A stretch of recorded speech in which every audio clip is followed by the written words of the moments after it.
Salut, bonjour à tous, quelle joie de vous retrouver après un si long exil.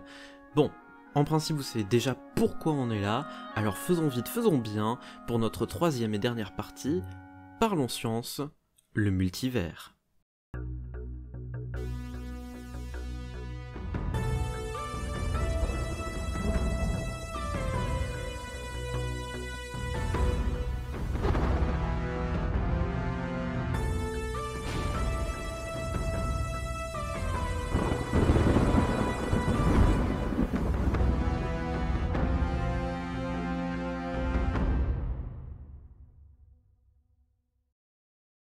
Donc aujourd'hui, nous allons aborder le dernier modèle de multivers fiable en science à ce jour que j'aimerais vous présenter parmi ceux qui me font le plus vibrer.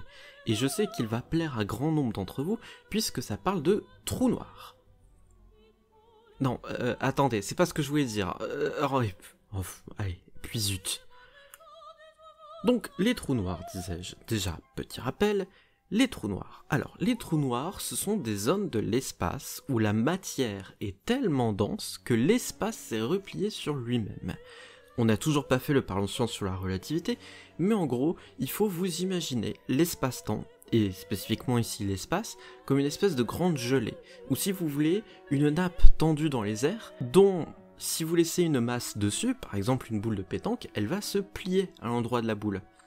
C'est ce qui cause la gravitation. Bon, on y reviendra dans un épisode dédié. Mais en gros, il faut vous représenter les trous noirs comme étant une zone de l'espace où la matière est devenue tellement dense en un point tellement concentré que l'espace s'est replié sur lui-même de telle façon que plus rien ne peut en sortir. Pas même la lumière. D'où le concept de trou noir, parce que dans l'espace, quand on l'observe, ça fait juste une zone géographique de laquelle rien ne vient, aucune lumière d'étoiles, aucun rayonnement, rien. Encore que, pour ce dernier point, il faudra faire un parlons science dédié sur les trous noirs, mais on a découvert entre-temps qu'il existait une forme de rayonnement, mais c'est un peu plus complexe que ça, en réalité un trou noir n'émet réellement rien. Bref, je me disperse. Ces régions spatiales, donc, ont la particularité de pouvoir être plus grande à l'intérieur qu'à l'extérieur. Et ce qu'en dit Aurélien Barraud, astrophysicien que l'on adore sur cette chaîne, et oui, vous le connaissez bien. Donc je vous présente deux manières dont les trous noirs peuvent être pensés comme des générateurs de multivers. La première manière est inspirée de ce que Lee Smolin, le grand théoricien de la gravité quantique à boucle, a proposé comme une sorte de sélection darwinienne des univers. Smolin pense que les trous noirs peuvent être en fait des bébés univers. Et que les trous noirs peuvent être des... en fait, dès qu'on forme un trou noir, on forme un univers. Alors vous pourriez vous dire, mais c'est quand même bizarre parce qu'un trou noir c'est petit. Un trou noir ça fait, je sais pas, un trou noir stellaire ça fait quelques kilomètres de diamètre. C'est pas la taille d'un univers ça. C'est vrai ça? C'est vrai de l'extérieur. Le diamètre extérieur d'un trou noir est effectivement de quelques kilomètres, mais le volume intérieur qu'il contient, si vous attendez suffisamment longtemps, peut être plus grand que notre univers entier. C'est une des petites subtilités de la relativité générale. Donc c'est pas un problème. Alors, ce que dit Smolin, c'est que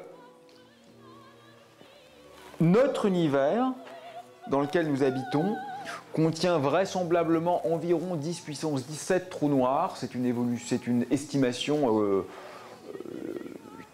probablement incorrecte, mais pas complètement fausse. Donc si on estime qu'on a à peu près 10 puissance 17 trous noirs dans notre univers, bah ça veut dire que notre univers a enfanté 10 puissance 17 univers fils ou filles.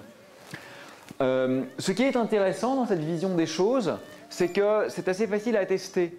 Parce que à chaque fois qu'on crée un univers par formation d'un trou noir, Smolin considère que les paramètres physiques vont un peu varier, ce qui n'est pas complètement idiot parce que j'ai un espèce de rebond quantique qui peut un peu changer les lois de la physique. Et à ce moment-là, ce que dit Smolin, c'est que les univers qui vont former peu de trous noirs, exactement comme en biologie si vous voulez, les univers qui forment peu de trous noirs ont peu de descendance. Donc ce sont essentiellement des univers stériles, donc il y en a très peu.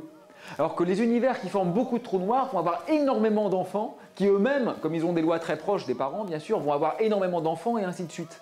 Donc vous avez une sorte de modèle darwinien, alors c'est pas complètement darwinien parce que il n'y a pas de lutte entre les univers pour la survie. Évidemment, les univers ne s'affrontent pas, il n'y a pas de proie, il n'y a pas de prédateur, etc.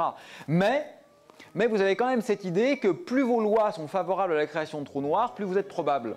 Et donc ce que dit Smolin, c'est ce modèle, on peut le mettre à l'épreuve. On regarde les lois de notre monde.